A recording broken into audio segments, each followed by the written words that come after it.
ரெட்ரோலுக்ஸ் நேயர்களுக்கு வணக்கம். நான் உங்க ஆதிரா. தமிழக அரசியலோட தற்போதைய நிகழ்வுகளை விவாதிக்கிறதுக்காக பத்திரிகையாளர் யாசர் நம்ம கூட இருக்காங்க. வணக்கம் சார். வணக்கம்மா. சார், இன்னைக்கு மெயின் டாபிக் அப்படின்னா நம்மளுடைய அண்ணன் பேசினது தான். ஸோ பல்லாவரம் மீட்டிங்கில் அவர் ஆரம்பிக்கும் போதே எப்படி பேசுறாரு அப்படின்னா, இவங்க கள்ளச்சந்தையில் டிக்கெட் விற்றவங்க, நடிகரை எப்படி நீங்கள் தலைவராக செலக்ட் பண்ணீங்க அப்படிங்கிறாங்க. இவங்களுமே அந்த பேக்ரவுண்ட்லேருந்து வந்தவங்க தானே. இந்த கேள்வியே எனக்கு புரியல, எப்படி இந்த ஒரு கேள்வியை வைக்கிறாங்க மக்கள் முன்னாடி அப்படின்றது. இவங்களும் சினிமாலேருந்து தான் வந்திருக்காங்க, ஆனால் நீங்கள் எப்படி நானும் தலைவனாக நிற்கிறேன்னு தான் நிற்கிறாரு. அப்புறம் ஏன் நீங்கள் நடிகர்களுக்கும் தலைவர்களுக்கும் வித்தியாசம் தெரியாமல் இப்படி ஓட்டு போட்டு ஜெயிக்க வச்சிட்டீங்க அப்படிங்கிறாரு.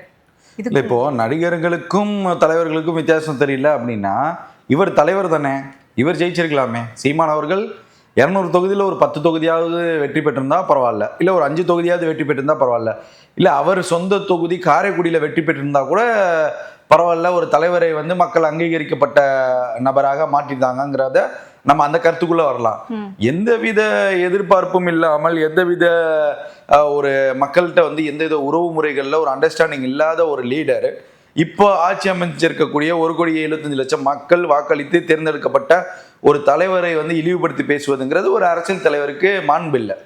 இப்போ நீங்க கண்டினியூஸா பார்த்தீங்க அப்படின்னா, நான் என்ன ஆரம்பத்திலேருந்து எல்லா சேனல்லையும் சொல்றது என்னன்னா, விஜய் அவர்களையும் தாவேகா கட்சியையும் எதிர்ப்பதற்கு திமுக, நாம் தமிழர் போன்ற கட்சிகள் ஒரு அணியில திரளல, ஆனா எதிர்க்கிறாங்க எல்லாம் சேர்ந்து கூட்டம். சோ இது நடக்குது.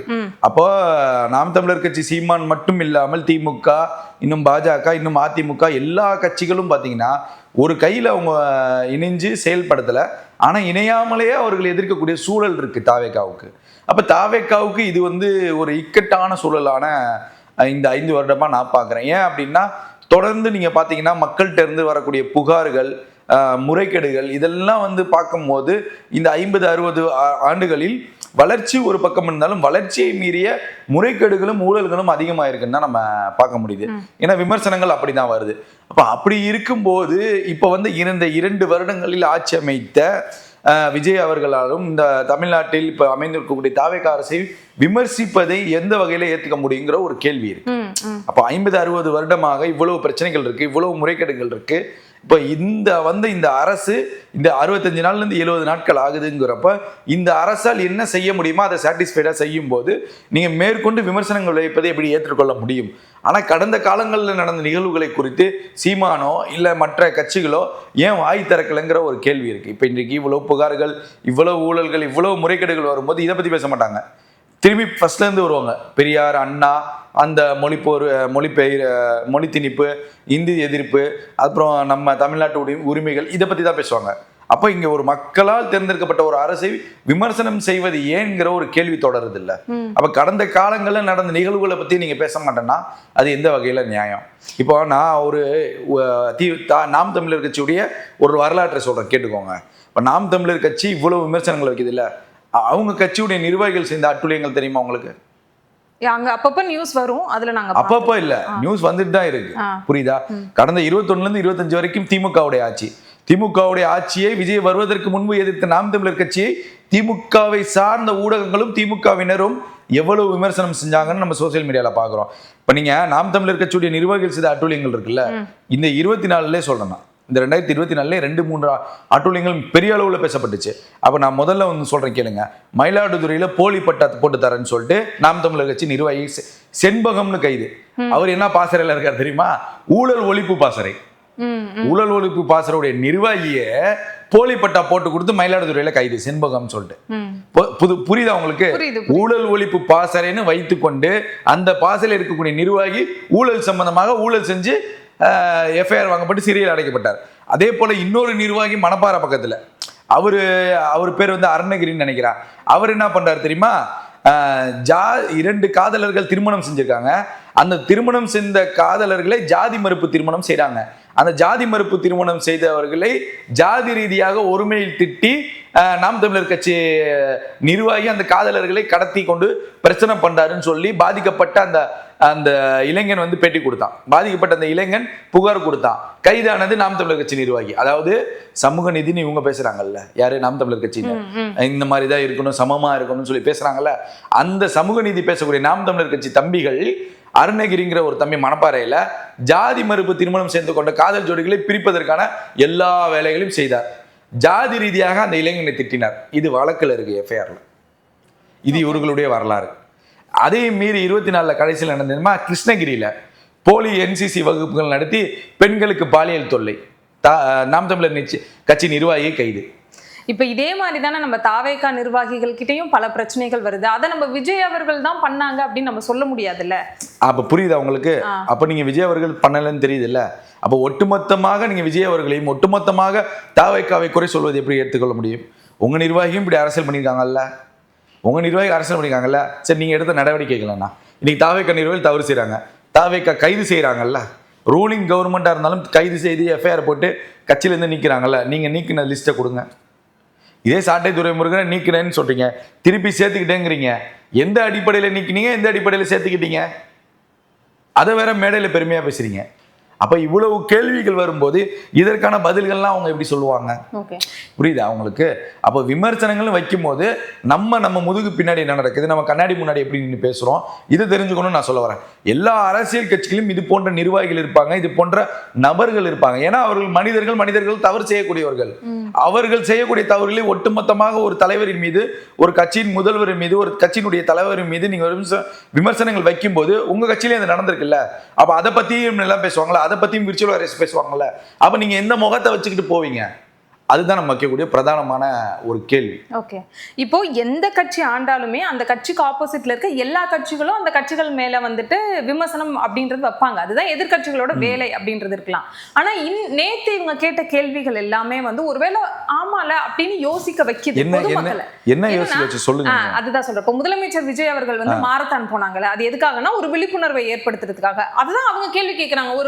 இப்போ நீங்க வந்து மாரத்தான்ல ஓடுனதுனால இப்ப போதைப் பொருள் ஒளிஞ்சிருச்சா, அது நீங்க தேடி கண்டுபிடிச்சு தானே பண்ணணும், ஏன் விளம்பர அரசியல் பண்றீங்க அப்படின்னு கேக்குறாங்க. விளம்பர அரசியல் கடந்த 21 இருந்து 25 வரைக்கும் திமுக ஆட்சிகளில் எத்தனை நடந்துச்சு சொல்லுங்க. அததான் சொல்றேன், அவங்க பண்ணது ஏன் நீங்களும் பண்றீங்க? இப்ப விஜய் அவர்கள் மாரத்தான் ஓடுறதுங்கிறது விஜய் அவர்கள் எடுத்த முடிவா? ஒரு திட்டம், ஒரு விழிப்புணர்வு நிகழ்ச்சின்னு நடக்குது. நம்ம அரசியல், தமிழ்நாட்டுடைய அரசியல் வரலாற்றில் தொடர்ந்து நம்ம சாலை பாதுகாப்பு வார விழா கொண்டாடுவோம். புரியுதா உங்களுக்கு? நீர்நிலைகளுக்கான வார விழா நம்ம கொண்டாடுவோம். அப்படி மாசு கட்டுப்பாட்டுக்கு ஒன்று கொண்டாடுவோம். அப்படி நம்ம பொதுவாக எல்லாருக்கும் எல்லா விதமான இயற்கை சூழலுக்கும் நம்ம கொண்டாடக்கூடிய ஒரு ஃபங்க்ஷன் இருக்கு. அதை எந்த முதல்வரும் கடந்த காலங்கள தவிர்க்கல. அப்ப இதே ஜெயலலிதா அவர்கள், இதே எம்ஜிஆர் அவர்கள், இதே கருணாநிதி அவர்கள், இதே ஸ்டாலின் அவர்களும் இதே போதைப் பொருள் விழிப்புணர்வுக்கு பிரச்சாரங்கள் பண்ணாங்க, முன்னெடுத்தாங்க. அப்ப இவர்களாலே கட்டுப்படுத்த முடியாத சூழல் இங்க இருந்துச்சுல்ல. இப்ப வந்து 85 நாள் இருந்துச்சுல, 85 நாள்ல போதைப் பொருள் ஒழிப்பதற்கான நடவடிக்கைகளை தாவேகா எடுக்கிறாங்க. அப்ப நீங்க இதை வரவேற்கணும். அப்ப 85 நாள் ஆனா இந்த அரசு வருவதற்கு முன்பே 50-60 ஆண்டுகளாக யார் இருந்தா? இந்த போதைப் பொருள் கலாச்சாரத்தை வளர்த்து விட்டது யாரு? இந்த இளைஞர்களை போதையில் அடிமையாக்கி இவ்வளவு தூரம் நம்ம காட்சிகள் கண்ணால பார்க்கக்கூடிய அளவிற்கு வளர்ந்த தமிழ்நாட்டை உருவாக்கியது யார்? இதை பத்தி சீமான பேச சொல்லுங்க. ஒரு விஷயம் சொல்லுங்க. திருத்தணி ரயில்வே ஸ்டேஷன்ல இந்த ட்ரெயின்லேயே வட மாநிலத்தவர்களை சின்ன தமிழ்நாட்டை சேர்ந்தவர்கள் தமிழர்கள் தாக்கினார்களே, இதற்கு சீமானுடைய பதில் என்ன?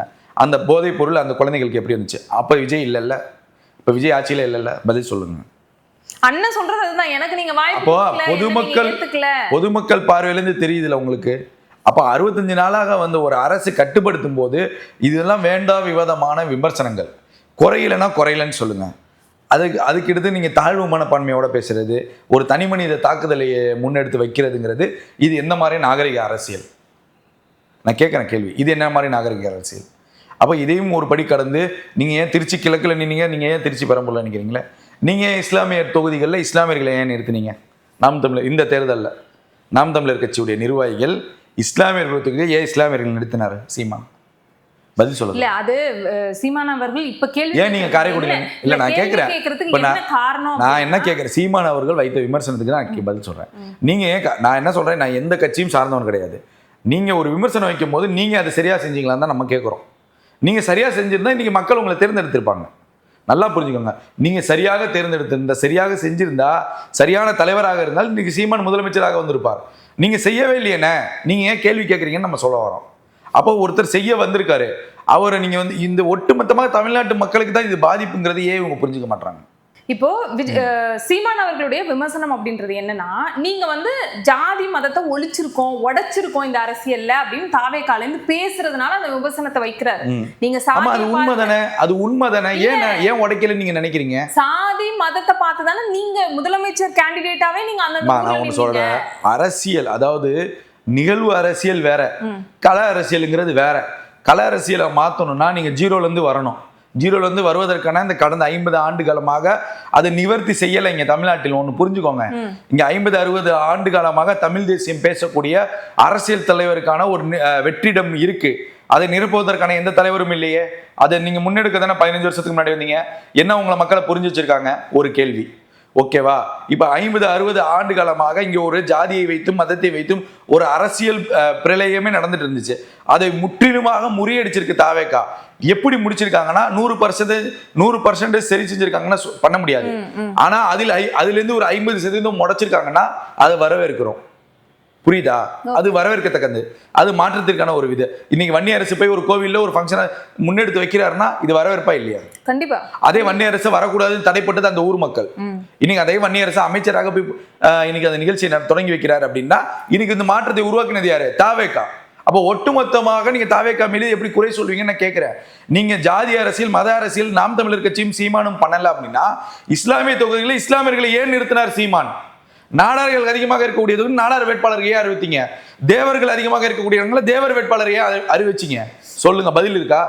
உங்களுக்காக பேசக்கூடிய அரசியல் விமர்சகர்கள் சீமான் ஜாதி ரீதியாக நான் யாரை சொல்றேன்னு மக்களுக்கு தெரியும். அப்பேற்பட்ட அரசியல் விமர்சகர்கள் உங்களுக்கு ஆதரவாக பேசினாங்களே, அப்ப அவர்களை பேச வைத்தது யார்?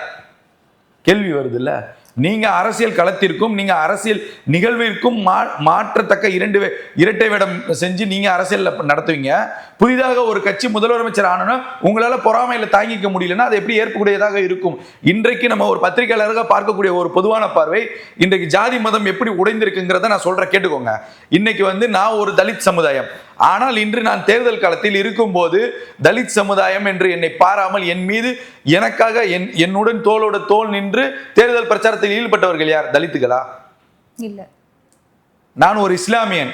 என்னை இஸ்லாமியன் அடையாளம் படுத்திக்காமல் என்னோடு நின்றவர்கள் கிறிஸ்துவர்கள், என்னோடு நின்றவர்கள் இந்துக்கள், என்னுடைய உறவுகள். அப்படின்னு தானே அவங்க நின்னாங்க. எந்த உறவுல நின்னாங்க? தமிழக வெற்றி கழகம் என்ற உறவுக்குள்ள நின்னாங்க. அப்ப அப்படித்தானே இங்க பணியாற்றி இருக்காங்க. அந்த பிரிவினையே, அங்க இருக்கக்கூடிய அந்த ஒற்றுமையை உடைக்கிடுமா? இதுக்கான முதல் கேள்வியை சீமான் சொல்ல முடியுமா? நான் பார்த்திருக்கேன் களத்துல. ஒரு இஸ்லாமிய வேட்பாளர் நான் வெற்றி கழகத்தில் நிக்கிறாங்க அப்படின்னா அந்த இஸ்லாமிய வேட்பாளர்களுக்கு ஆதரவாக களம் கண்டது யார்? அனைத்து மக்களும். ஒரு தலித் வேட்பாளர் நிக்கிறார் நாம் வெற்றி கழகத்துல, அந்த தலித் வேட்பாளருக்கு உயர் ஜாதியும் உயர் அந்தஸ்தில் இருக்கக்கூடிய ஆதிக்க சமுதாயத்தை சேர்ந்தவர்களும் அந்த தலித் வேட்பாளர்களுக்காக தேர்தல் களத்தில் வேலை செஞ்சாங்க. அப்ப இது மாற்றம் இல்லையா? கண்டிப்பா மாற்றம் தான். அப்ப இது வரவேற்கணுமா, வரவேற்க கூடாதா? அது பொதுமக்கள் எதிர்க்கட்சிகள் பண்ண மாட்டாங்க, பொதுமக்கள் எல்லாம் பார்க்க மாட்டாங்க. நான் சொல்ற கேளுங்க, வரவேற்க விஷயம் தானே. அப்ப அந்தப்பட்ட அரசியலை நாம் தமிழக வெற்றி கழகம் எடுத்திருக்கும் போது, அந்த கழகத்தினுடைய இவ்வளவு பெரிய சித்தாந்தத்தை அவர்கள் உடைத்திருக்கும் போது, அவர்கள் மீது நீங்க தனிப்பட்ட தாக்குதல்களையும் தேவையற்ற விமர்சனங்களும் வைக்கும் போது உங்களுக்கான அந்த தலைவர் மாண்புங்கிறது குறையுமா குறையாதா? சிம்பிள் தட் இதுதான். ஓகே. அப்ப நீங்க எந்த தலைவரின் அந்தஸ்தின் கீழே வருவீங்க? அப்ப எந்த தலைவரின் அடிப்படையில் உங்களை முதலமைச்சராக, உங்களை முதல்வர் வேட்பாளர்களாக இந்த தமிழ்நாட்டு மக்கள் ஏற்றுக்கொள்வார்கள்? சொல்லுங்க, பதில் சொல்லுங்க. கேள்வி வருதுலம்மா. இன்னைக்கு நீங்க ஒவ்வொரு தனிப்பட்ட நபர்களுக்கும் தனிப்பட்ட தொழில் இருக்கும்.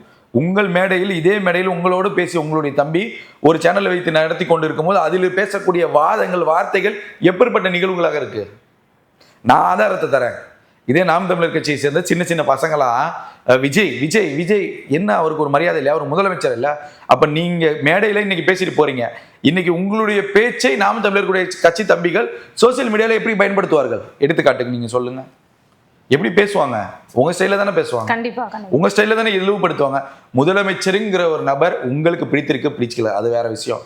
முதலமைச்சருங்கிற நபருக்கு இந்த தமிழ்நாட்டு மக்கள் கொடுக்கக்கூடிய மரியாதையும், அவருக்கு அந்த பதவிக்கு கொடுக்க வேண்டிய மரியாதையும் ஒரு தலைவராக, ஒரு மக்களாக நீங்க கொடுத்தாதான் மக்கள்கிட்ட நீங்க நின்று பேச முடியும் அரசியல் களத்துல. புரியுதா? நீங்க எப்படி நீங்க இது பண்ண முடியும்? சரி, அடுத்த ஒரு குற்றச்சாட்டு விளம்பர அரசியல் பண்றீங்க. இதுக்கு முன்னாடி அடுத்த முதல் 5 வருஷம், அதாவது 21 இருந்து 26 வரைக்கும் பார்த்தோம்னா ஸ்டாலின் அவர்களுடைய புகைப்படங்கள் எல்லா இடத்துலயும் இது பண்ணோம் அது பண்ணோம் அப்படின்ற மாதிரி இருந்தது. இப்ப அதே இடத்துல வந்து ரீப்ளேஸ்மெண்டா எனக்கு அவரு ஏன் சீமான் இப்பெல்லாம் பேசுறாரு எனக்கு ஒண்ணுமே புரியல. எப்படிப்பட்ட அரசியல் அவர் முன்னெடுக்கிறாரு? இந்த விளம்பரங்களுக்கு எல்லாம் காரணம் அரசு பணத்தை செலவு பண்றீங்க. எனக்கு இந்த விளம்பரத்திற்கெல்லாம் காரணம் அரசு அப்படின்னு இவர் குற்றச்சாட்டு வைக்கும் போது நான் திரும்பி சொல்றேன், 80 நாள்ல வந்து தாவேக்கா இது அப்படியே ஓரமா வைங்க. இந்த விளம்பரத்திற்கு நான் விளக்கம் சொல்றேன். 50-60 ஆண்டு காலமாக நீங்க கிராமப்புறங்கள் எல்லாம் போங்க, அங்கெல்லாம் யார் பேருக்கு சின்ன பஸ் ஸ்டாண்டு, சின்ன கக்கூஸ்ல ஒரு கல்வெட்டு இருக்கும். யார் பேருக்கு? கக்கூஸ்க்கு எதுக்குங்க கல்வெட்டு? எங்க மக்கள் பயன்படுத்தக்கூடிய கழிவறைக்கு எதுக்கு கல்வெட்டு? கழிவறைக்கு எதுக்கு அந்த கட்சியினுடைய உறுப்பினர்களுடைய பெயர்? எதுக்கு பொறுப்பாளர்களுடைய பெயர்? கழிவறையுடைய கல்வெட்டுகளில் கட்சிக்காரங்க பேர் இருக்கு. எதுக்கு இது சீமான் எனக்கு தெரியவே தெரியாதா? கக்கூஸ்லங்க ஒரு சின்ன ஒரு தொட்டியை வச்சிருவாங்க. அந்த தொட்டியில பாத்தீங்கன்னா தொட்டியை சுத்தி கட்சிக்காரங்க பேர் இருக்கும். எதுக்கு? அது மக்கள் பயன்பாட்டுக்கு தானே. மக்கள் பயன்படுத்த நீங்க விஜயை விட்டுருங்க, தாவேகாவை விட்டுருங்க. நான் கேட்கறது கடந்த 5 ஆண்டுகள்ல இருந்து 50 ஆண்டுகள் வரைக்கும் நாம் தமிழர் கட்சி சீமான் நான் கேள்வி கேட்கிறேன். இன்னைக்கும் கிராமப்புறங்கள்ல இருக்கா இல்லையா? இருக்கு. ஒரு சின்ன செவுரு கட்டினாலும் பேர் எழுதுறீங்களா இல்லையா? அதற்கு பேர் விளம்பரமா இல்லையா? அததான் அவர் சொல்றாரு. நீங்க மாற்றோம் தானே வந்தீங்க. அதே இப்ப நான் என்ன கேட்கிறேன், என்ன மாத்தல அவர் சொல்றாரு? என்ன விளம்பர அரசியல் தாவேக்கா பண்ணிச்சு சொல்லுங்க. எல்லா இடத்துல என்ன விளம்பர அரசியல் பண்ணிச்சு? தாவேக்கா மக்களுடைய பணத்தை வீண் விரயம் செய்தார்கள். எதில் சொல்லுங்க. இப்ப நான் ஒண்ணு சொல்லவா? இன்னைக்கும் டி நகர் கண்ணமாம வெட்ட போங்க, இன்னைக்கும் போங்க. திமுக தலைவர், முன்னாள் முதலமைச்சரும் திமுக தலைவரும் ஸ்டாலின் அவர்களுடைய புகைப்படம் கலராக கண்ணம்மாப்பேட்டை பஸ் ஸ்டாண்டு கிட்ட இருக்கு. ஒரு பஸ் ஸ்டாண்டே கட்டி ஆர்ச்சோட நிக்குது. புரியுதா? அதை இடிச்சு தள்ளி இருக்கலாம்னா நீங்க போன 5 வருஷம் நீங்க பாத்தீங்களா? கற்ற வரைக்கும் நாம் தமிழர் கட்சி என்ன பண்ணிட்டு இருந்துச்சு? அங்க உங்க கட்சி நிர்வாகிகள் இல்ல? டி நகர்ல நாம் தமிழர் கட்சி நிர்வாகிகள் இல்லையா? கற்ற வரைக்கும் நீங்க என்ன பண்ணி, நீங்க விஜய் சொல்றீங்கல்ல, அவன் அடிக்கல் நாட்டி அவன் கட்டிட்டு இருப்பான்ல, கற்ற வரைக்கும் நீங்க என்ன பண்ணிட்டு இருந்தீங்க? போராடணும்ல. மக்கள் பணம்டா வீணாகுதுடான்னு நீங்க போராடி இருக்கணுமா இல்லையா? எங்க மக்கள் பணத்துல பஸ் ஸ்டாண்டு கட்டுறீங்க, நல்லது. பஸ் ஸ்டாண்ட்ல ஏங்க முதலமைச்சருடைய படம் இருக்கு, ஏங்க எம்எல்ஏ உடைய படம் இருக்கு, ஏங்க பகுதி செயலாளர் படம் இருக்கு, இதெல்லாம் பேர்லாம் இருக்குங்களே, ஏன் நாம் தமிழர் கட்சி கேட்கல? கட்டிட்டு இருக்கிறப்ப என்ன பண்ணீங்க? விஜய் பண்றாரு, ரைட்டு. விஜய் பண்ணுவதற்கு முன்பே திமுக எல்லா இடங்களையும் கட்டியிருக்கேன். கட்டும் போதே இங்க பேர் வரக்கூடாது, வைக்க கூடாதுன்னு ஒரு பிரச்சனை பண்ணிருக்கலாம்ல. இன்னைக்கு அரசாணை கொடுக்க கூடாதுன்னு வழக்கு போட்டீங்கல்ல, அது பொதுநல வழக்கு தானே நீங்க போட்டீங்க. அப்ப மக்கள் பயன்பாட்டில் இருக்கக்கூடிய இந்த பேருந்து நிலையங்கள், கழிவறைகள், மக்களுடைய நலனுக்காக பயன்படுத்தக்கூடிய அரசு செலவிலும் மக்கள் செலவிலும் கட்டக்கூடிய இந்த கட்டிடங்களுக்கும் எந்தவித விளம்பரங்களும் இருக்கக்கூடாது. நாம் தமிழர் கட்சி ஏன் பொதுநல வழக்கு போடல? ஏன் திமுக கேட்கல, இப்ப தாவேகாவை மட்டும் கேட்கல? அதுதான் நான் கேட்கிறேன். சொல்லுங்க. நீங்க புரிஞ்சுக்கிட்டீங்க, மக்களும் புரிஞ்சுக்குவாங்க. புரியுதா உங்களுக்கு? இன்னைக்கு நீங்க சண்டாளன் கருணாநிதி, திருட்டு ரயில்ல ஓடி வந்தார் கருணாநிதினு இதே நாம் தமிழர் கட்சியுடைய எல்லா தம்பிகளும் எல்லா பிரச்சார மேடைகள்லையும் நீங்க பேசுனீங்க. திமுகவை குறித்தும் திமுகவுடைய முத்தமிழர் கலைஞரை குறித்தும் நீங்க விவாதம் பண்ணீங்க. அப்பேற்பட்ட கட்சியின் சார்ந்த ஊடகங்கள் உங்களுடைய செய்திகளை ஒளிபரப்புது. என்ன நியாயம் இது? அவங்களுக்கு எப்படி திமுகவுக்கு மனசு வருது? இதுக்கு பதில் திமுகட்டையும் வராது, நாம் தமிழர் கட்சியும் வராது. எல்லாரோட அல்டிமேட் கோல் வந்து தாவேகாவை எதிர்க்கணும்னு இல்லமா, வெறுப்பு அரசியல். நீங்க ஒண்ணு தெரிஞ்சுங்க, கிளியரா கட் அண்ட் கிளியரா நமக்கு தெரிகிறது. முழுமையாக வெறுப்பு அரசியலை தாவேகாவின் மீதும் விஜயின் மீதும் வைக்கக்கூடிய அந்த வெளிப்படையான அரசியல் பார்வைங்கிறது நமக்கு கிளியரா இருக்கு. இப்ப கடந்த ஆட்சி காலங்கள்ல இவ்வளவு குற்றச்சாட்டுகள் வைக்கும் போது நீங்க ஏன் அதை தடுக்கலைங்கிற ஒரு கேள்வி இருக்கு. இன்னைக்கு தமிழ்நாட்டுடைய இலங்கை தமிழர் பிரச்சனை, அதற்காக திமுக செய்தது, திமுகவுக்கு எதிராக நாம் தமிழர் கட்சி செய்த பிரச்சனைகள் என்னங்கிறது வெளிப்படையாக மக்களுக்கு தெரியும். புரியுதா? இப்ப இவ்வளவு சிக்கல்கள் இருக்கு. இதே இலங்கை மக்களுக்காக குடியுரிமை வழங்குவதற்கான அறிக்கைகள்லையும் அவ்வப்போது அறிக்கைகள் வெளியிட்ட திமுக இதுவரைக்கும் நிறைவேற்றல. அதை பத்தி உங்களுடைய கருத்து என்ன? அப்ப இவ்வளவு கேள்விகள் இருக்கு. ஒரு ஸ்ட்ரக்சர் வேணும், இவங்களுக்கு ஒரு டைம் பீரியட் வேணும், ஒரு ஸ்ட்ரக்சர் வேணும். இன்னைக்கு இந்த 60-70 நாட்களில் இன்னைக்கு தாவேகாவுடைய சட்டமன்ற உறுப்பினர்கள் 100ல் 70% சட்டமன்ற உறுப்பினர்கள் மன ரீதியாக மனசாட்சியின் படியும் தார்மீக அடிப்படையிலும் சரியாக வேலை செஞ்சுட்டு இருக்காங்க. சரியாக வேலை செஞ்சிருக்காங்க. அது எப்படி ரீல்ஸ் ஆச்சுன்னு சொல்ல முடியும்? இப்போ நான் ஒரு சட்டமன்ற உறுப்பினராக நான் இருக்கேன். மக்கள் நலன் சார்ந்த விஷயங்களை நான் முன்னெடுத்து அதை என்னோட சோசியல் மீடியாவில் போடுறேன். நான் வேலை செஞ்சிருக்கேங்கிறத மக்கள்கிட்ட காமிக்கிறதுல என்ன ரீல்ஸ் இருக்கு சொல்லுங்க. அதை எல்லாருமே தான் பண்றாங்க, எல்லா அதுதான் சொல்ல வரேன். அது எப்படி நீங்க தாவேக்கா மட்டும் விமர்சனம் வைக்கலாம் நான் கேட்கிறேன். தாவேக்காவை மட்டும் விமர்சனம் வைப்பது ஏன், அதுதான் நம்ம கேட்கிறோம். அப்ப இன்னைக்கு சட்டமன்ற உறுப்பினர்கள் இவ்வளவு வேலைகளை செய்யறாங்க. நீங்க எக்ஸாம்பிளுக்கு இன்னைக்கு சென்னையில இருக்கக்கூடிய பல அமைச்சர்கள் அவ்வளவு வேலைகள் செய்யறாங்க, பிரச்சனைகளும் இருக்கு, வேலைகளும் செய்யறாங்க. அப்ப அந்த வேலைகளை நீங்க பாராட்டிருக்கணுமா இல்லையா? இன்னைக்கு கனிமல கொள்ளை குறித்து நாம் தமிழர் கட்சியுடைய தம்பிகள் போட்ட வீடியோக்களின் எண்ணிக்கை எவ்வளவு? திமுக அரசுக்கு எதிராக, மனோ தங்கராஜுக்கு எதிராக எவ்வளவு வீடியோக்களை போட்டீங்க. இன்னைக்கு கனிமல கொள்ளையை உங்களால் இவ்வளவு வீடியோக்கள் போட்டு கடந்த 5 ஆண்டுகளால உங்களால தடுக்க முடியலையே. இந்த 3 நாள் நான் சொல்றேன், வெறும் 3 நாள் தடை போட்டாலே அது பெரிய சாதனை. இன்னும் 3 மாதம் இடைக்கால தடை போட்டிருக்காரு. அதற்காக தம்பி விஜய் அவர்களுக்கு பாராட்டுகள் ஏதாவது ஒரு இடத்துல சீமான் சொன்னாரா? இல்ல. ஏன் சொல்லல? விமர்சனம் வைக்கிறீங்கல்ல, பாராட்டமும் செய்யணும்ல. கட்சி ஆரம்பிக்கும் போது என் தம்பிக்கு, அன்பு தம்பிக்கு பாராட்டுகள், வெற்றி அடைய வேண்டும்னு அறிக்கை விட்ட சீமான் இன்னைக்கு ஒரு நல்லது நடந்திருக்கு. 3 மாதம் இடைக்கால தடைங்கிறப்போ அங்க ஒரு லாரி இல்லாதப்போ இந்த ரோடே அவ்வளவு பெருசா தெரியுது. இது பாராட்ட வேண்டிய விஷயம் தானே.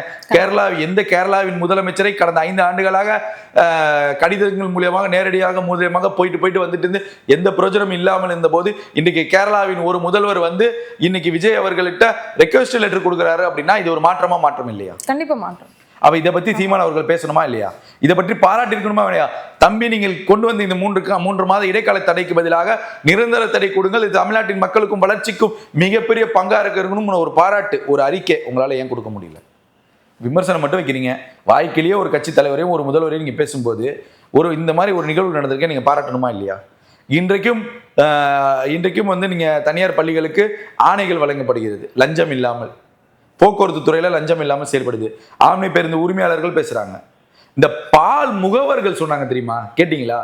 ஆவின்ல பல கோடி ரூபாய் மோசடி, பல கோடி ரூபாய் ஆவின் நிறுவனத்துக்கு நஷ்டம். நான் சொல்லல, பால் முகவர்களுடைய சங்கத்தின் தலைவர் பொன்னுச்சாமி பேசுறாரு. அதற்கு நாம் தமிழர் கட்சி சீமானுடைய பதில் என்ன? அப்ப இதெல்லாம் தாவேக மாற்றிருக்குல்ல, மாற்றம் தானே. அப்ப ஏன் இதை வரவேற்க மாட்டீங்க? ஏன் மக்கள்கிட்ட வேற ஒரு பிம்பத்தை நீங்க கட்டமைக்கிறீங்க? சரியாக செயல்பட விடுங்க. இது மக்களுக்கு நஷ்டம். நீங்க திரும்பி திமுகவும் நாம் தமிழர் போன்ற கட்சிகள் தவறான ஒரு விஷயத்தை முன்னெடுத்துட்டு வரீங்க. நீங்கள் சொல்லக்கூடிய இந்த விமர்சனங்கள்லாம் மக்கள்கிட்ட தாவேகாவுக்கு ஆதரவான நிலைப்பாட்டை மட்டுமே கொடுக்கும். சரி, நீங்க தவறா செய்து ஆட்சியை கலைச்சிட்டா உங்களோட தீர்வுகள் முடிஞ்சிருமா? ஆட்சியை கலைச்சிறீங்கம்மா. நாம் தமிழர் கட்சி, திமுக எல்லாம் சேர்ந்து ஆட்சியை கலைக்கிறீங்க. ஒரு 6 மாதத்துல உள்ளாட்சி வர்றதுக்கு முன்னாடியே கலைச்சு நீங்க என்ன பண்ண போறீங்க சொல்லுங்க? கலைச்சு என்ன பண்ண போறீங்க? இவருக்கு ஒரு 15 வருஷ கனவு இருக்கு. இவ்வளவு குற்றச்சாட்டுகள், இவ்வளவு புகார்கள் வந்து குவியும் போது இந்த 50-60 ஆண்டுகளாக இந்த மக்களுடைய அடிப்படை தீரல்னு இவ்வளவு புகார்கள் வருது. அது தாவேக்க வந்தக்கு பின்னாடி தானே வெளியே தெரியுது. அப்ப இது மாற்றம் இல்லை. இதுதான் நம்ம கேட்கிறோம். ஒரு மாற்றத்திற்கான அரசு செயல்படும் போது, ஒரு மக்களுக்கான அரசு செயல்படும் போது அதை ஏன் தடுக்கிறீங்கன்னு நம்ம கேட்கிறோம். குறைகள் இருக்கு.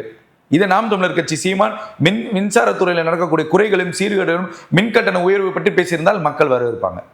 இன்னைக்கு ராஜ்மோகன் அவர்கள் ஒரு ஆணையை வெளியிடுறாரு, தனியார் பள்ளிகளில் கட்டண விவரங்களை வையுங்கண்டு. ஒருத்தரும் வைக்கல, ஒரு ஸ்கூலும் வைக்கல. நாம் தமிழர் இது தாவேக்கா கட்சியுடைய அமைச்சரையும் தமிழ்நாடு அரசுடைய ஒரு அமைச்சரையும் எந்த தனியார் பள்ளிகளும் மதிக்கல. ஆனா அந்த தனியார் பள்ளிகளுக்கு ஆணை கொடுத்தாரு தொடங்குவதற்கு. ஸ்ரீதர் வேம்பு ஜோகோ அவர் பேசினாரு, லஞ்சம் இல்லாமல் இன்னைக்கு உத்தரவு எங்களுக்கு கொடுக்கப்படுகிறது என்று. இது மாற்றம் இல்லையா? கண்டிப்பா மாற்றம். அது சாதாரண ஒரு நபராக இன்று அமைச்சராக பொறுப்பேற்றிருக்கார் ராஜ்மோகன். இவ்வளவு விஷயங்களை கொண்டு வந்திருக்காரா இல்லையா? வரவேற்கணுமா, வரவேற்க கூடாது?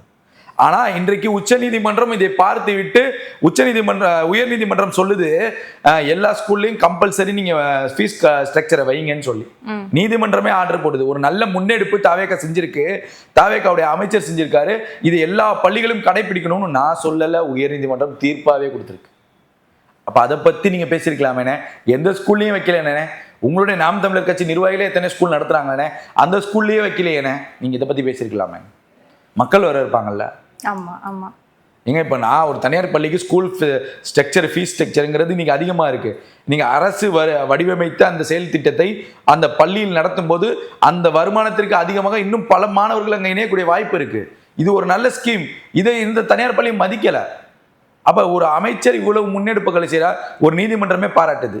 இதே போல இந்து அறநிலையத்துறை அமைச்சருடைய செயல்பாடுகள் நன்றாக இருக்குன்னு இதே மாதிரி உயர் நீதிமன்றம் பாராட்டி இருக்கேன். உங்களுடைய சீமானுடைய இதுல என்ன அவருடைய நடவடிக்கை சொல்லுங்க?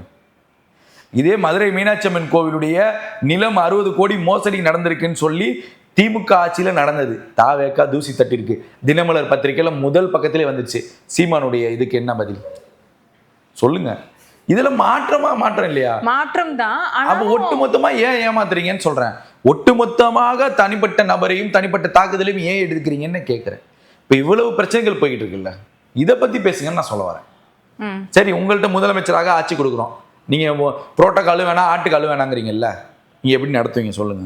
அதுதான் சொல்றாரு, முதல் கையெழுத்தே வந்து எல்லாருக்கும் நான் கல்வி இலவசம்னு சொல்லிடுவேன். 3 வயசுலேருந்து என் பிள்ளைய என்கிட்ட கொடுத்துருங்க, நான் வந்து அவங்க படிக்கிற ஆராய்ச்சி கல்வி வரைக்கும் நான் வந்து ஃப்ரீயா கொடுத்துட்றேன். இது இயல்பான நடைமுறைகளுக்கு சாத்தியமா நடக்குமா? நீங்க சொல்லுங்க. அவர் நடத்தி காட்டுறேங்கிற முடியாதுங்கிறேன். சவால் நான் விடுறேன். அவர் நான் சவால் விடுறேம்மா, நடத்த முடியாதுமா. இன்றைக்கு லஞ்சம் வாங்க வேண்டாம் என்று ஒரு பிரச்சனை போய்கிட்டு இருக்கு. இதே அரசு ஊழியர்கள் ஜிபேல கூட பணம் எடுப்ப முடியலன்ட்டு போராட்டம் பண்றாங்க. யாருக்கு எதிராக? தமிழ்நாடு கவர்மெண்ட்டுக்கு எதிராக அரசு ஊழியர்களே போராட்டப்படக்கூடிய சூழல் இருக்குல்ல. அரசு அதிகாரிகள் உங்களுக்கு ஒத்துழைப்பு கொடுத்துருவாங்களா? நல்ல முன்னெடுப்பு முதல்வர் எடுத்திருக்காருமா. இன்னைக்கு அந்த முதல்வரை எதிர்த்து நாமக்கல்ல பிரச்சனை பண்றீங்க, போராட்டம் பண்றாங்க அரசு அதிகாரிகள். நீங்க கொண்டு வர ஸ்கீம்ஸ்ல இந்த அதிகாரிகள் ஏற்றுக்கொள்வாங்களா? அப்ப எந்த அளவுக்கு இங்க தமிழ்நாட்டில் லஞ்சம் ஊறி போய் கிடக்கும் பாருங்க. லஞ்சம் வாங்குவர்களை விட லஞ்சம் கொடுப்பவர்களும் அதிகமாக இருக்கக்கூடிய மாநிலமாக தமிழ்நாட்டை மாற்றி வைத்திருக்கிறாங்க. உங்களுக்கு புரிஞ்சுக்கோங்க. எதுக்கு எடுத்தாலும் 100 ரூபா 50 ரூபா லஞ்சம். அப்பேற்பட்ட மாநிலத்தை இன்னைக்கு சரி செய்யணும்னு முதல்வருடைய ஒரு சின்ன நடவடிக்கை எவ்வளவு பெரிய அளவுக்கு ரியாக்ட் ஆகுது. இன்றைக்கும் நாமக்கல் மாவட்டத்துல மனு கொடுத்தவங்களுக்கு டைரக்டா கலெக்டரே போன் அடிச்சு கேட்கறாங்க. அந்த அம்மா, எம்மா மனு கொடுத்தீங்களா, என்னமா ஆச்சு, நடவடிக்கை எடுக்கலையா? நடவடிக்கை எடுக்காத அதிகாரிகளை கலெக்டர் ஏறி மிதிக்கிறாரா? அதுக்கு பயந்துட்டு விடுப்புல போறாங்க, மருத்துவ விடுப்புல.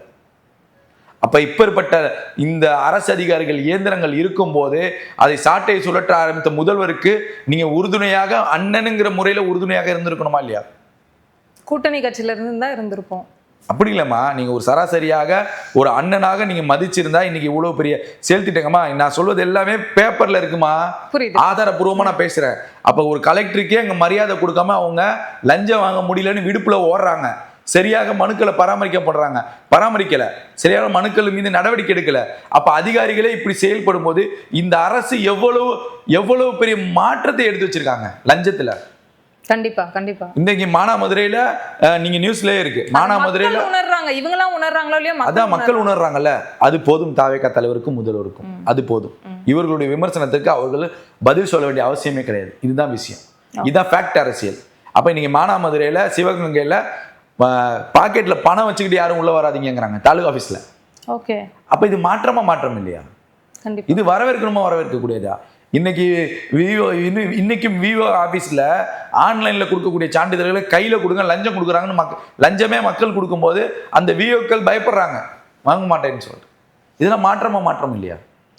கண்டிப்பா மாற்றம். புரியுதா? ஏன்னா அந்த விஓக்கள் எல்லாம் அடிப்படையாக இளைஞர்கள், தேர்வு எழுதி வரக்கூடிய இளைஞர்கள். அவர்கள் தங்களுடைய தமிழ்நாட்டையும் தங்களுடைய இந்த சுற்றி இருக்கக்கூடிய சமுதாயத்தையும் மாற்றணும் முயற்சிக்கிற போது அதற்கான ஒரு முதல்வர் கிடைத்திருக்கும் போது அந்த மக்கள், அந்த இளைஞர்கள் இயங்குவதற்கு தயாராக இருக்காங்க. அது வேணாங்கிறீங்களா? இதுக்கெல்லாம் சீமானுடைய பதில் என்ன? புரியுதா உங்களுக்கு? நீங்க நான் தாவேக்காவை எதிர்த்தும் தாவேக்காவின் மீது வைக்கக்கூடிய விமர்சனங்களும் உங்கள் கட்சியிலும் நடந்திருக்கு. நான் தான் ஸ்டார்டிங்லேயே நாம் தமிழர் கட்சியுடைய நிர்வாகிகளுடைய அந்த பட்டியலே கொடுத்தேன், கைதான பட்டியலே. இதே நீங்க உங்களுடைய தம்பி கைதாகி போனார் சிறைக்கு. எதுக்காக போனாரு? தமிழ்நாட்டுடைய வளர்ச்சிக்காகவும் தமிழ்நாட்டுடைய கலாச்சாரத்துக்கு பண்பாட்டிற்கும் போராடி ஏதாவது சிறைக்கு போனாரா? நீங்க தாவேக்கா விமர்சனம் செய்றீங்களே, திமுகவை அவதூறாக விமர்சனம் செய்த வழக்கில் தான் உள்ள போனாரு. அவரு எனக்கும் நல்ல நண்பர், நல்ல சகோதரர், அதெல்லாம் நான் அவரை குறை சொல்லலை. ஆனா நீங்க எதுக்கு நான் போனீங்க அதை தான் சொல்ல வரேன். எதுக்கு போனீங்க? நீங்க சிறைக்கு போனதுக்கான காரணம் என்ன? திமுகவை அவதூறாகவும் திமுக தலைவர்களையும் அவதூறாக பேசின வழக்கில் உள்ள போனீங்க. இதுதான் நடந்துச்சு. புரியுதா உங்களுக்கு? அப்ப இப்பேற்பட்ட ஒரு சூழலை இன்னைக்கு மாற்று இருக்கு அப்படின்னா இதை வரவேற்கணும். அங்கும் இங்கும் நடக்கக்கூடிய தவறுகள் இருக்கு, மாற்று கருத்தே கிடையாது. அதை சரி செய்ய முயற்சி செய்யறாங்க இந்த விர்ச்சுவல் வைரஸ் பசங்கள்லாம். அந்த தவறுகளை எடுத்து சோசியல் மீடியால கொண்டு தலைமைக்கும் முதல்வருக்கும் கொண்டு போய் சேர்க்கிறாங்க. அப்படிங்கிறப்ப இது மாற்றத்துக்கான அரசியல் ரொட்டீனா நடந்துட்டு இருக்கிறப்போ அதை தடுக்கக்கூடிய வேலைகளை எதிர்கட்சியாக இருக்கக்கூடிய நாம் தமிழர் கட்சி, திமுக போன்ற கட்சிகள் செய்யறாங்க. புரியுதா உங்களுக்கு? இதே விஜய பிரபாகர் எல்லாம் பேசுறாரு. ஆமா, எல்லாருமே உரிமையில பேசுறாங்க. புரியுதா உங்களுக்கு? அப்ப இவங்க எல்லாம் இணையல, ஆனா இணையாமல் ஒரு கட்சியை வந்து விமர்சனம் செய்யறாங்க. புரியுதா உங்களுக்கு? இன்னைக்கு விஜய் பிரபாகரன் பேசுறாரு அப்படின்னா நான் கேட்கக்கூடிய சிம்பிளான கேள்வி, பாஜக என்ற கொள்கை தமிழ்நாட்டிற்கும் என்ன கொள்கை? உங்கள் தந்தையும் உங்களின் தாயும் ஏன் பாஜகவுடன் கை கோர்த்து நின்னாங்க? ஒரு விளக்கத்தை சொல்லுங்க. கேட்டா திமுக இணைஞ்சிச்சு நாங்க இணையக்கூடாதான் கேட்பாங்க. ஏன் இணைஞ்சு நின்னீங்க சொல்லுங்க? அன்றைக்கு இதே ஜெயலலிதா அம்மாவை சட்டசபையில் உங்கள் தந்தை பேசுறதுனால உங்க தந்தை பின்புறம் இருந்த எம்எல்ஏக்கள் எல்லாம் ஜெயலலிதாவை நோக்கி போனாங்க.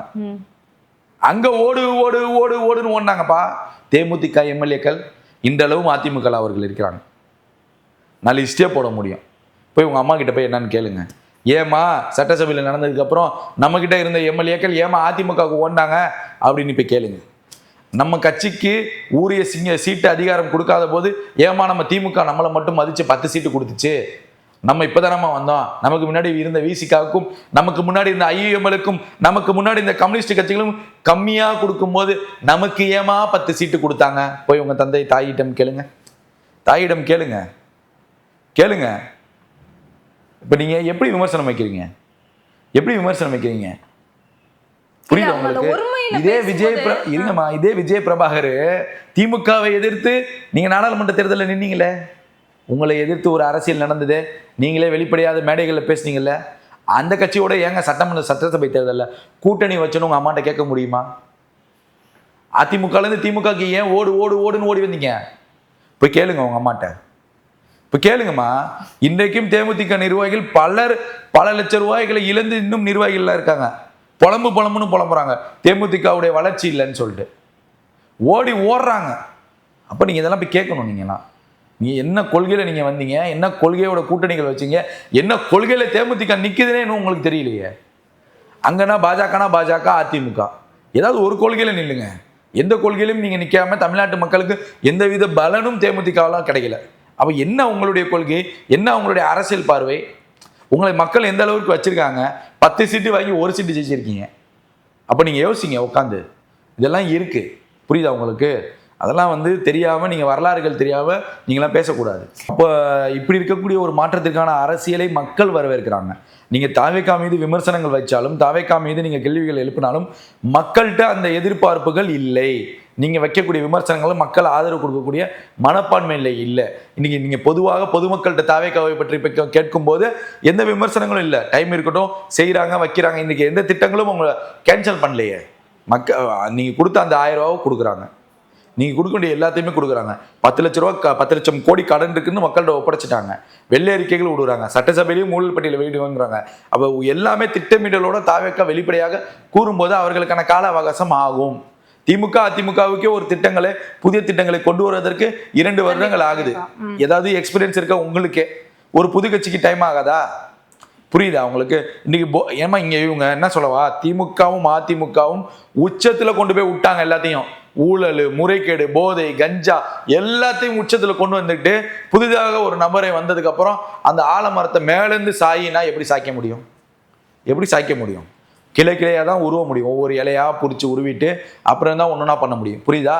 எடுத்த உடனே நீங்க பண்ணுனா அந்த ரேலிக்கும் போதை ஒழிப்புக்கும் என்ன சம்பந்தம் இருக்கு? இவர் என்ன விமர்சனம் வைக்கிறாரு? நீங்க ஒட்டுமொத்தமாக ஃபுல் பண்ணிட்டீங்க.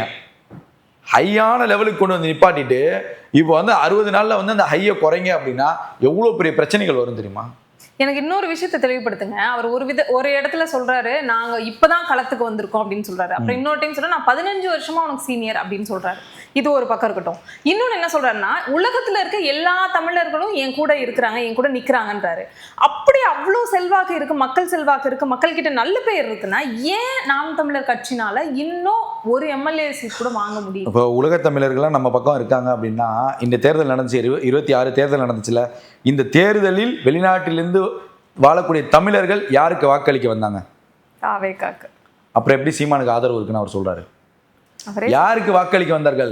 வெளிப்படையாக அந்த மக்கள் வீடியோவே போட்டாங்க. தம்பி, நாங்க வாக்களிக்க வேண்டியது தாவேகா தலைவர் விஜய்க்கு வாக்களிக்க வந்திருக்கோம், உங்களுக்கு இல்லைன்னு போட்டாங்க. அப்போ உலகத்தில் வாழக்கூடிய எல்லா தமிழர்களும், எத்தனை லட்சம் தமிழர்கள் தமிழ்நாட்டில் 26 தேர்தலுக்கு வந்தாங்கன்னு வெளிப்படையாக எல்லாருக்கும் தெரியும் போது, அப்ப அத்தனை லட்சம் மக்களும் தாவேகாவுக்கு தான் வாக்களிக்க வந்திருக்காங்க அப்படின்னா அவரை தான் தலைவராக பார்த்திருக்காங்க. உங்களை கிடையாது. உங்களை யாரை ஏமாத்திட்டு இருக்கான்? உங்களுக்கு புரியுதா? அப்ப பேசிக்கான இங்க பாயிண்ட்ஸ்க்கான அரசியல் நீங்க இன்னும் முன்னெடுக்கல. தமிழ் தேசியத்திற்கான ஒரு வெற்றிடம் இருக்கும், அந்த வெற்றிடத்தை நீங்கள் நிரப்பல. அதான் பிரச்சனை. இன்று மேகதாது அணையை பற்றி இவர்கள் பேசும்போது மேகதாது அணையினுடைய வரலாற்றை பேசுங்கள், குடகுமலையுடைய வரலாற்றை பேசுங்கள். குடகுமலை என்றால் இன்றைக்கு நீங்க போகக்கூடிய சுற்றுலாத்தலமாக பேசக்கூடிய கூர்க்கு தான் குடகுமலை. கூர்க்கு தாமா குடகுமலை. புரியுதா உங்களுக்கு? குடகுமலையில் தான் காவிரியின் முதல் நீர் தொடங்குகிறது. அந்த வரலாற்றை பேசுங்கள். குடகுமலையை சொந்தம் கொண்டாட யாரும் வராத போது தமிழ்நாட்டிற்கு ஒரு வாய்ப்பு வந்தது. அந்த வாய்ப்பை பயன்படுத்தாமல் விட்டது எந்த அரசு? பேசுங்க. இதெல்லாம் வரலாறு. குடகுமலையில தான் குடகுமலையை கர்நாடகாவும் சொந்தம் கொண்டாடல, தமிழ்நாடும் கொண்டாடல. அது பாட்டுக்கு தண்ணி வந்துட்டு தான் இருந்துச்சு. அதை உரிமை கொடுத்து சொந்தம் கொண்டாடி இருந்தால் இன்றைக்கு நம்ம காவேரிக்காக இவர்கள்ட்ட பேச வேண்டிய அவசியமே கிடையாது. தெரியுமா? நம்மளுடைய நதி நீரினுடைய அந்த கட்டமைப்பே வேற திசையில போயிருந்திருக்கும். உங்களுக்கு அப்பேற்பட்ட வரலாறு இருக்கும்போது அந்த வரலாற்றின் புள்ளியிலிருந்து ஏன் இவர்கள் பேச மாட்டாங்க? இதே அம்மையார் ஜெயலலிதா அவர்கள் இதுவரைக்கும் கச்சத்தீவை எதிர்ப்பை பத்தி பேசுவாங்க. கச்சத்தீவு தாரை வார்த்தது திமுக, சட்டசபையில பேசுவாங்க, அறிக்கையில பேசுவாங்க. இலங்கை தமிழர் பிரச்சனை, சில்லறை வணிகத்தை அந்நிய முதலீட்டாக மாத்து, இது எல்லாத்துலயுமே திமுகவுடைய முறைகேடு இருக்கு. இது எல்லாத்தையும் பேசினது ஜெயலலிதா, நான் பேசல. புரியுதா? அப்ப தமிழ்நாட்டிற்கு துரோகம் செய்தது கருணாநிதினு சட்டசபையிலையும் பேசினாங்க, அறிக்கையிலையும் பேசினது ஜெயலலிதா. வரலாறுகள் இருக்கு. அப்ப நீங்க இதெல்லாம் ஏன் மூடி மறைக்கிறீங்க? வரலாறோட பேசுங்க. இப்ப இவங்க எல்லாம் பேசுறது அந்த ஜென்சி ஸ்டைல்ல பேசுறாங்க, ஆனா இது எல்லாமே ஃபெயிலியர் ஸ்டைல். ஸோ உங்களுடைய விளக்கங்கள் மக்களுக்கு ஒரு நல்ல புரிதலை கொடுத்துருக்கோம் அப்படின்னு சொல்லி நம்புறோம். உங்களுடைய காலத்திற்கும் கருத்திற்கும் நன்றி. நன்றிம்மா.